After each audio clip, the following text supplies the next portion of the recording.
I'm going to change and say yes. They potentially can, but I mean, then the All Blacks need like a couple of red cards and. No, I'm not going to change. I'm going to say no. You watch Dumb and Dumber when he goes to that one lady and says, "What are my chances out of a million?" Or what? She goes 1%. So you're telling me there's a chance? Exactly. Yes. That's what he's leaning towards. Where's There's no chance. This is it. Dumb and Dumber 3 coming up. Here we go.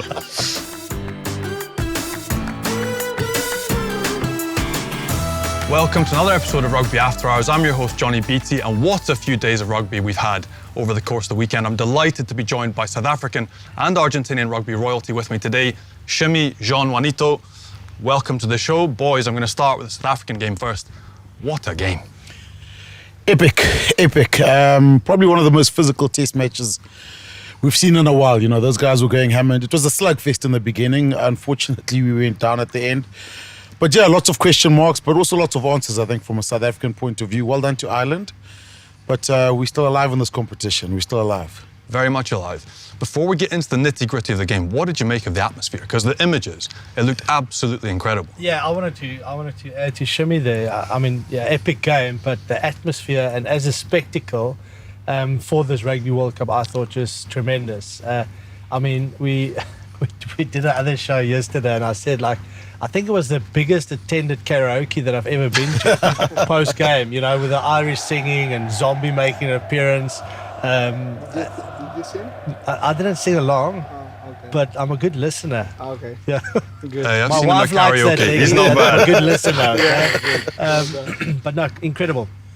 The atmosphere was just obviously from a result point of view, it didn't go our way. But in terms of the spectacle, awesome. But also, look, you must say all the games we've attended, the atmosphere has been good. I think, you know, the French clubs, the organisation, look, obviously they do the intros with the MCs. A lot of it's in French, so we don't understand what you're saying. You know, they've got the kiss cam and that cam and this, that, and it gets the crowd going. You did a great job on that kiss cam. Thank you. It gets the crowd going, and it's on the music and everything. So it's really been good, eh? It's really good. And so let's get into the South African performance. What did you make of it? I was surprised.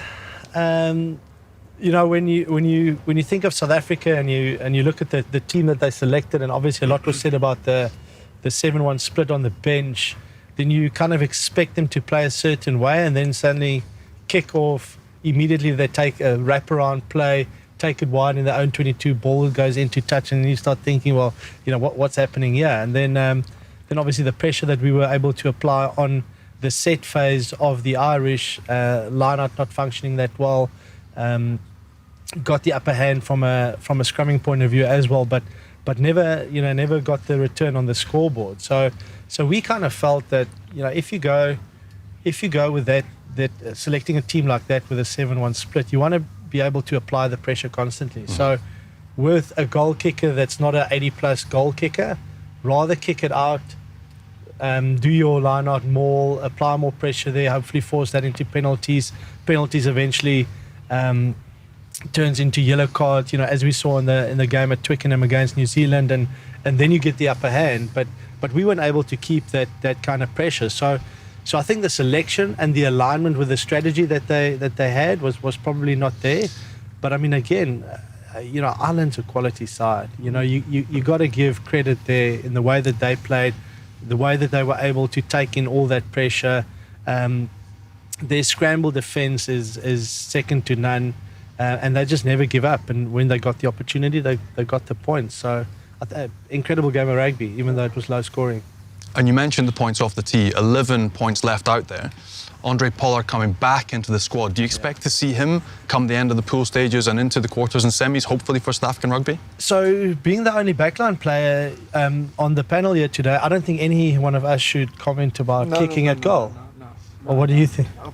I did. Yeah, I did a few. I kicked some. You were very good, did? mate. No. Yeah. But I'm not You're not really- convincing us. I'm not ready to comment. You're not convincing us. No, Johnny, like... Look, yeah. the argument is we've seen what Monty can offer. He's incredible.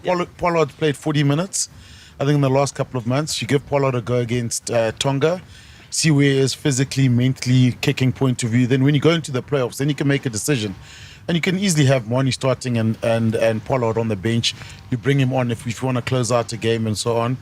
So you have to see, you know, if you're going with a 7-1 split again, it depends on the makeup of the bench. We haven't gone 5-3 in ages, but I think we've seen what Moni can do. He's been brilliant. I think, you know, people sort of judge him by the kicking, but the rest of his game, the backline's been firing, his general kicking game, everything else has been great. Yeah. There's just one, you know, at Twickenham, the guy got 5 out of 5. So there's probably one technical issue that he needs to fix, and all of a sudden the kicking's back, you know. So I think it's too soon to write him off. I think have a look at Pollard, see where he's at, give him some minutes, and then you make a decision for the playoff. It's important to have Pollard in the team, even if he's playing 30 minutes or something, because as you said, Leibach is doing a great job. He's been fantastic for the team. But you have Pollard on the other hand, and it's important to have it involved for this kind of situations. And I don't know, I think they can be both in the team. He's the tried and tested, you know. He's proven before what he can do. Played in a World Cup final with a broken cheekbone, so there's hope for Dupont as well. You know, so you know what you have, but again, that was 4 years ago. He's had some injury issues now, so give him some game time against Tonga, see how he goes, and you know, and there might be a possibility of both of them being in the team, in a 23 makeup. Juanito, amazing to have you with us, especially in English. We don't get you very often, so this is awesome. Massive game coming up this weekend, Argentina against Chile, which will be sensational. A huge game for South American rugby. So just how much are you looking forward to that game? And what have you made of the South American team so far in the tournament? Oh, they've been mostly for Uruguay and Chile. It's been great. They've been playing a good rugby. For Chile, it's the first time in a World Cup, so it's very important for them to be here, and they're doing really well, to be honest. This is my point of view. They're physical and they're. Why didn't you guys beat England? Oh, I know. Let's discuss that first. Yeah. No one's going to needs to get his boots back on. That's what he's. No. He was saying the other day. No. The other day, he's ready to go. Why didn't you beat England? I always. Aren't you ready to go? I'm not. Why didn't you beat England? Oh yeah, I know. It wasn't a good game for Argentina. They didn't manage well the pressure. As you guys said about Ireland against South Africa, I think there are a lot of credit for England. They did a massive game with one player less. But talking about Argentina, to be honest, I don't know what happened. I don't know what they prepared for the game, and because they did nothing like to win it. They didn't try. They didn't. Of course, the pressure from England was great for them. But we didn't manage well the game. We didn't kick well. We didn't we were inconsistent on the game, and that happened when you are not in the game. I want to add to that question though, Johnny, on South America. Southern America, Chile. You know, and obviously Chile, Argentina this week, but Uruguay's been very impressive for me as well. I mean, in terms of the growth of the game in Southern America, it must be, you must be happy in terms of the and it's amazing because in Uruguay, Chile and Argentina, we don't have a professional league. You know, we are developing this South American league, Rugby Sudamerica, which is Rugby Sudamerica, which is okay. But that's the base now. These guys have a foundation, and I think that's also why we're starting to see the notch go up and perform. Like you, Uruguay blew me away against France. I was like, there's no way, but the level of competition, surely that must be a massive, as well. incredible. Italy, we were watching that game, and again, I can't agree with that yellow card on the captain. When he got yellow carded, I mean, and it totally changed the game. They were 17-7 up, and suddenly. Then it turned. This was against Italy. Then that was the big turnaround after that. I think for them, the last 20-30 minutes of the games are very important.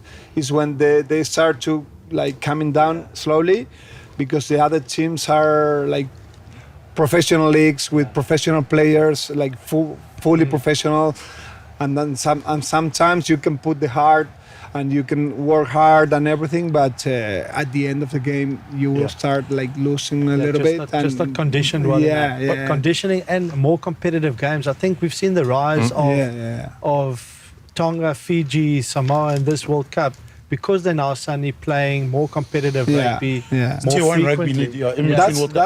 That makes difference. Going back to Argentina, big game this weekend against Chile, and then the big one is going to be even more big. It's going to be the Japanese game. And how big is that going to be for their chances of qualification? Oh yes, it's going to be big. I think the boys, as we spoke before against England, it wasn't the best game.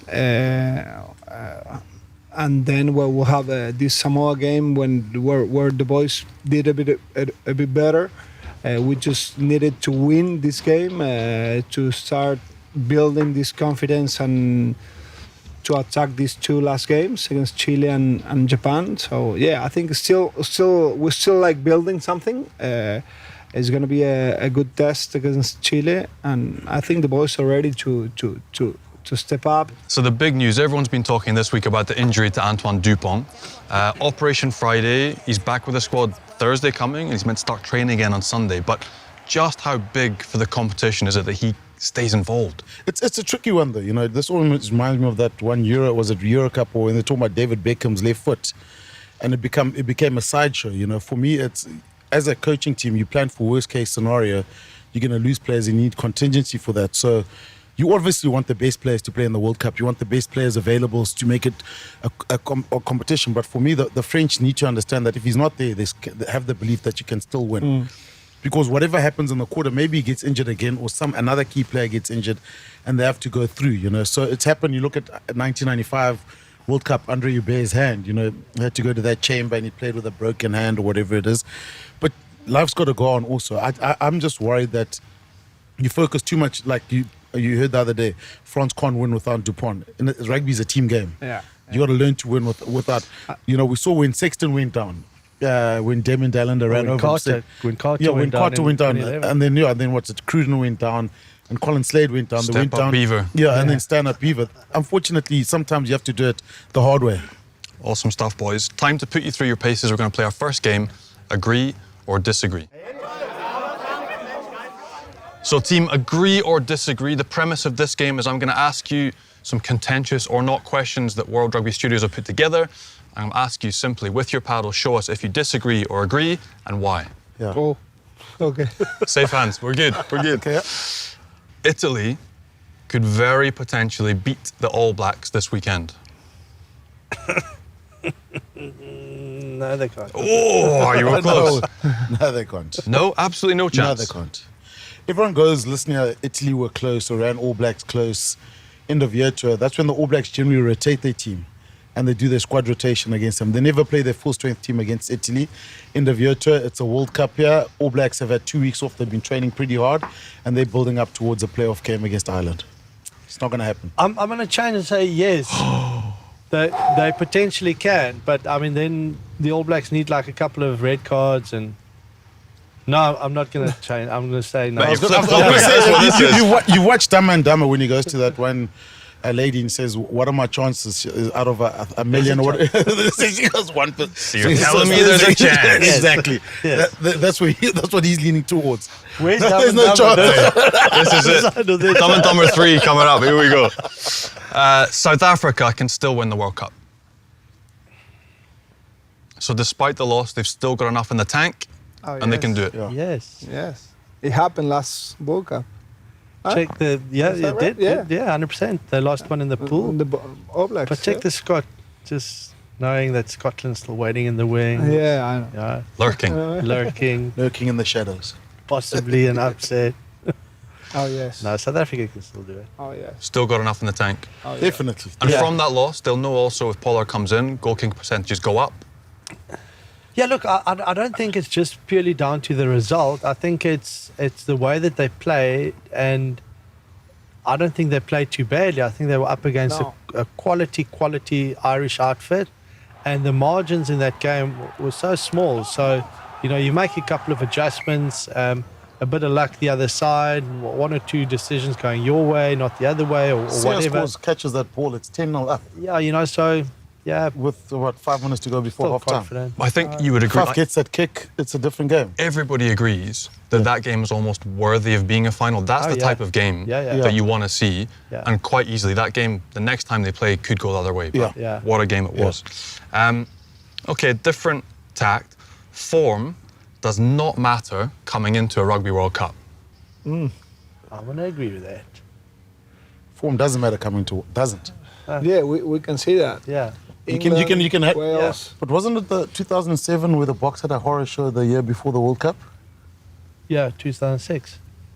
And then had we won quite in like a 07. tough game against Connaught or something in the warm-up game, wasn't it? Yeah, 2007 yeah, and go away. in Galway. What happened a couple of months later? Won the trophy in Paris. If you are in the World Cup, for example, England or Wales, a lot of history and you can turn things around just like that.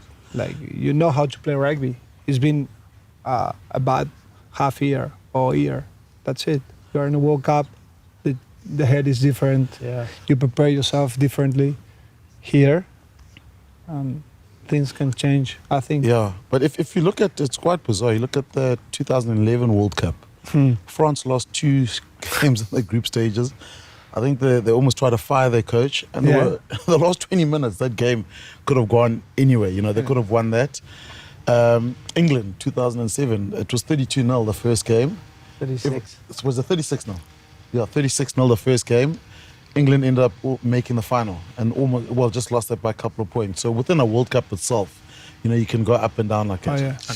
Next one, boys. Bundy Aki is the player of the tournament so far. He's one of the players. I have to think about that one. I'll agree with that because I can't think of anyone else that's been so. I think George Ford has been pretty good as well for England, but I can't think of another individual that has performed or has had outstanding performances like Bundy thus far. And it was In the his last first- game or the whole World Cup No, and all World so Cup. far? I mean, it was good against Romania. Are you disagreeing? It's, Okay, wait. This is why he's here. This is why he's here. Here it is. Can I please finish? Okay, finish. And it was Finish. his 50th game on the week and he was man of the match. So I think we'll give him a thumbs up. And obviously it's the most important position. Okay, so agree to disagree? Look, let's debate this, okay? Yes. So Bundy Aki does the things that the crowd likes, makes a break, whatever. When Franz Mulherber is scrumming everybody to the ground and getting penalties and no one can... People don't see that though. No, they do. So a tight head prop, we'll never turn around and say a tight head prop is player of the World Cup. Why not? We won't. If you look at it, he's damaging if you look, okay, he's penalty after But is penalty. that not his job? Okay, then why don't centers make line breaks every time they get the ball? No, they do. No, they don't. Jean did. No, Bundy's doing it. No, it's a debate. A tight forward, an Eben Itzebeth that shows up, stops mauls, steals line out ball, carries, makes tackles, he's chasing the kicks. No one will say that. But off the ball work, no one actually sees that. Yeah. And that's what makes the team look good. We'll see Bundy Aki makes a line break, boom. Yeah. He's been good. I'm not doubting that. Messi, He's- Ronaldo, all of those guys, strikers, right? Yeah. On the Ballon ball. d'Or. Yeah. Exactly. Argentina will make it out of their pool. Say again? Argentina will make it out of their pool. Oh, yeah. Yeah, they will. So the crunch game comes If down. I don't think that... Yeah. He's off. He's off. So the crunch game comes down to the last one against Japan. Yeah. And they've got enough boys, we reckon, to beat Yeah. Japan and make it through to the quarters. Yeah, it's going to be hard, but yes. Yeah, I am 100% sure of that. Box office is the best thing since sliced bread. World class. Unbelievable. No, actually, I haven't enjoyed it at all. He's competing with La Mundialeta, with mine. Exactly, your Spanish with show. ours, Spanish, so... I mean, if he asked that question, we would have said yours the best. Yeah, we'd say I'm yes. just saying. We just Not that say. I'm trying to bribe you at all. Whoa! Argentina He's won't the make it second- through. he's the Argentina second won't. best. Argentina won't make it through the group stages. They're we not go. going to make it through. He's the We've second gone best. aggressive. Argentina I going to like lose it. to Chile. They're gone, and He's the Japan. second best. You can tune in, you can check out Box Office. The boys are going to debrief Ireland against South Africa. Look forward to the next stage of games. And it's also not a bad show. Just as good as this one. some difficult decisions, but thank you for taking part. It's time to head over to our socials now for our next segment, which is Reddit and Whoop. So we've been searching the socials over the past week to find the best takes on social media. We're going to read those out to the guests and get your reaction. The English system. Walcola 2020. I don't hate the idea of a back three with Smith at 15 and wings being Stewart and Arundel. If Smith and Stewart can interchange, it means we get the best of both worlds, having an attacking and defending 15. You boys agree? Always worry when you try hide players. For me, Smith good at, front foot, but in a tight game where those contestables are going up, who do you want there? If it's a World Cup final, you probably want Freddie Stewart at the back there. He's the king of the air there. He's solid at the back. So for me, I'm not sure about Marcus Smith yet in a tight game at fullback. For me, he almost reminds me of a Damien McKenzie now, where you can use him the last 20 if you need to chase a game or open it up a bit. He'll ask questions when defenses aren't as tight.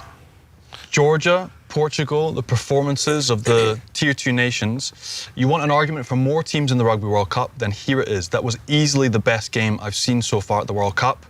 Was that the best ending, the drama that we saw at the end of that pool game? And what's been your game of the tournament so far? Well, there was drama, of course. The result at the end, I don't know if they're happy or not in terms of the draw. More teams in the World Cup? No, definitely not. I think if anything, what we've seen is that if you have strength versus strength, that creates quality, and that it's lifted, nations that have been way off to get a little bit closer to the, again, so-called Tier 1 nations. What we don't want to see, we don't want the score, the 90-0s and et cetera, et cetera. So if we can get those teams closer as well, that'll be really good, because I don't think anyone wins or gains any value through having such big scores. So I think if you probably take it to 16 teams, then you will have a really competitive World Cup. 16 teams. So at the minute we're 20, and the talk is of going to 24. Yeah. But you'd want to reduce it to 16 teams. Yeah. I think so. I think any competition in the world, if you have strength versus strength, you create quality, you get viewership, you get attendance, all of that. So yes, in terms of the growth of the game, I think that you need to do in between World Cups, rather than create games where you can get the lower ranked teams playing some of the higher ranked teams to get exposure. But like I said again, you don't get any value. If you're winning by 90 points, you're not gaining anything. If you're losing by 90 points, also not. So I've always liked the... So I would counter you. Yeah. I would say if you take a Namibia that shipped 80-90 against France, how many times have they played against Tier 1 opposition between World Cups? Yeah, none. They've played 9 games. That's what he's saying, in between World Cups. But then I want, in case of growing the game, and you've seen Georgia, Portugal, Uruguay, taking and testing the top Tier 1 nations to 60 minutes, right? So for me, I'm like, reward them. They've done an outstanding job. They're going to continue their growth. And I know top 16, the strength of games you get and the crunch, fantastic. But in terms of growing the game and taking it to different countries, if we reduce it to 16, it's almost like ring fencing it even more, which is where... I don't think you grow it at the World Cup. I think you grow it in between World Cups. Yeah. Yes. Okay, boys, I'm going to stay out of this one. Yeah. Scotland's chances. 1 down, another one to go next week. Put 80 to 90 points on a Romanian side that we should be blowing up. Put in the performance of your lives against Ireland and just pray that the cards fall your way on the night. In context, they have to beat Ireland by 7 points, and they haven't done that since 2001, which was during the foot and mouth disease epidemic over here. So you're going back a while to see Scotland do that. Does Scotland need a miracle to make it out of the pool, or do you think they've got the minerals to beat Romania comfortably and then take on the Irish in the last pool game? I think they do. They can obviously beat Romania by quite a big margin. I think it suits their style. Ireland has just been so impressive. I don't think it's taking away anything from Scotland. I just think that Ireland's too good. I can't see Scotland beating them by 7 points. Then again, maybe Ireland decides to... No, they won't, because they've still got... Rest their players. But they can't really, because then no chance. Then they've got the chance of not making it either. So, yeah, I I just don't see unfortunately it don't see that happening from a Scottish point of view. But Sorry, Johnny. You listen to the chat of the Irish players. I mean, even after the game, they were already talking Scotland. We've got another big one coming up. They're well prepared. They realize what's at stake. Also, you know, you can see when a team's on a mission, they're not over celebrating victories. They realize, okay, we've won this one, get over it. Let's move on to the next. They also have 2 weeks to prepare, Yeah. which makes it slightly easier, but it's going to be one heck of a finish. I think it's going to be hard. Yeah, I really like the way Scotland is playing rugby. To be honest, I really like the game against South Africa, but it's hard. It's hard to beat Ireland by 7 points. As Sean said, it's not about Scotland. It's about Ireland playing so well. So If Scotland found themselves in Pool C or D, they would have made it to the quarterfinals easily. yeah, That's, 100%. It's actually quite a shame, though, because you think about it, you lose one game and you're almost out the World Cup. That was their key game, the one against the Springboks. They've just lost that, and they're almost out the World Cup already. Yeah. Opinions on the 7-1 split. Valk says, everyone here saying Rassi's plan backfired. Do you guys honestly think if the Boks went for a 6-2 or a 5-3 that they suddenly wouldn't have won? That Ireland only won because of a bench split? Way too much fuss being made over this. What do you reckon? Ireland just the better team on the day? Yep, without a doubt. Just took the big moments better. Look, the reality is that Maul at the end comes down, you know, you get that pull out. South Africa could possibly score a try. If it's a draw then with a kick to come, you know, at 80 minutes. So it could have gone either way. 7-1 split works. The guys understand the clarity around it. The fact that people are talking about it so much means that people are worried about it. If it was just play on, then it would just be, let's just move on with it. Yeah, also, if you go 6-2 split, then you would have had... So I suppose that could be the only argument. If you go 6-2 split, possibly you get a 100 Pollard on the bench. He comes on, he's able to slot a kick. You know, but I mean, ifs. So Ifs. Ireland, the better team on the day. That was clearly two of the best attacking sides in the world going at it at the Stade de France. Let's take a little bit of an in-depth look at Beyond 80 and how they went about their business. So one of the keys as well about squaring up to the line is that you give yourself the option to both carry but also tip the pass to the outside or go to the inside. You can't really rush up on someone who's positioned in that situation because he can do a pass on the inside, you keep hold of the ball, you can pass on the outside. So you've got three things to look at. That's what makes it so difficult, especially when you have a man that powerful carrying the ball to start off with. Incredible stuff by the Boks. Who have you been most impressed wise in the competition, the way they're playing so far in attacking structures? Yeah, look, I think South Africa's way of attack is different to others in the world. You know, it's more based on a physical type of approach, out-muscling the opposition, and then by doing that, hopefully getting quick ball and creating space. You know, I like the Irish way of attacking, where you know they've got guys in motion, lots of options for the ball carrier, late movement, and also congested space. So isolating defenders or congesting defenders and then creating space out the back. So the way that they move, short little passes, you know, it's difficult for a defender as well. And they put the Bok defense under pressure at times with the rush defense. Yes, the rush defense sometimes can force you into mistakes as well. But yeah, I like the Irish way of doing it. Thanks, boys. The Reddit forum never disappoints. A reminder, keep throwing yours in, your ideas. We'll pitch them to our guests every single week because they've been cracking so far. Let's take a look now at the Fijian side. They had a bit of downtime during the week.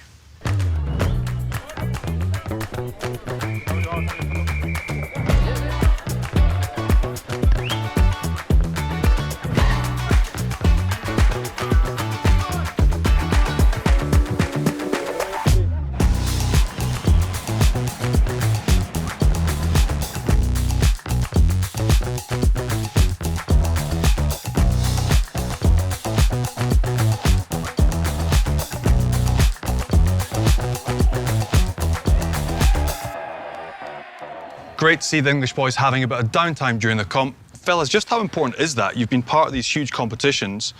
It must be important, surely, to be able to switch off and relax in between these massive games. I think it's very important, you know, especially if you go all the way, 8-week competition. Downtime is so important to get your mind actually away from the game a little bit. You know, if you can do some community stuff, it keeps the head level. But it's important just to sometimes totally get away from rugby as well. Otherwise, it becomes just too long. Fun has to be a premium, I think. That's part of it. That's what makes the memories, the enjoyment. You know, the South African boys will want to braai somewhere along the line, just like the Argentine guys would want an asada. Hey? Yeah, asada. Yeah. Once Otherwise, a the week. forwards start getting once a week at least, exactly. Yeah. Otherwise, the guys start getting grumpy. You know, the Yeah. forwards start getting grumpy. So it's got to be a premium. Got to feed the forwards. You got to feed the forwards. beast, exactly. The next segment, boys, is the fantasy wall. There's been hundreds of thousands of people sign up for this during the competition, but now they need your advice. Are we going to take these players, keep them in our team? We're going to shift them out. We're going to go through 5 different boys that are going to be playing, potentially not this weekend, and everyone back home is going to take your advice. So the first one, let's get started, is Paulo Garbasi. 51 points against Uruguay. He's got 105 points in total, a value of 8.5. Only 10% of the users in the game have selected him. They've got the All Blacks next. Would you have Paulo Garbasi as your 10, or would you bench him? Overpriced. I want to bench I'll him. bench him. I'll bench him. No, You take That's the him. old game, bro. Sorry. No. And Against New Zealand, the opposition against New Zealand, he's overpriced 8.5. You can get a better 10 than that. At So that we're benching value. him? Yeah, I'd bench him. Bench him. There's a bench on the right there. Yeah. Next up, Cheslin Kolbe, outside back, 31 points in defeat to Ireland, 66 points in total over the 2 games he's played, a value of 9.5, so he's punchy. And only 9% of the users have selected him. Still one of the best wingers in the world, or have you expected more from him so far? Would you select him, or would you bench him? I agree that one of the best wingers in the world. I don't think he'll play the weekend.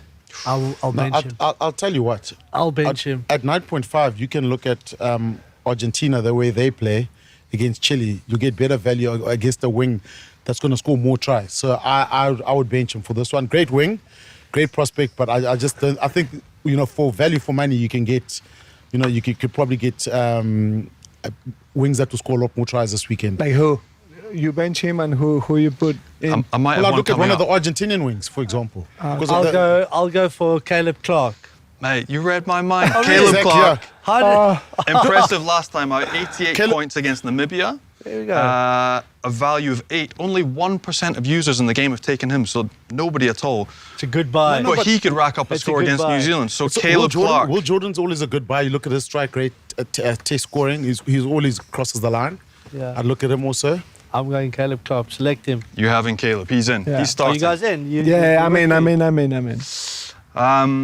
We're going South America now. Julian Montoya, Yeah. Argentinian hooker. He's been on fire in the games he has played so far. 56 points in a win against Samoa, 77 in total, the 5th best in his position, a value of 7.5, and 10% of users have taken him. A big game next against Chile. How big of a week is that going to be for their team? And do you think he's going to play, or would you be he's rotating? It's a tough one, but the team always needs the captain, but I think he will be on the bench.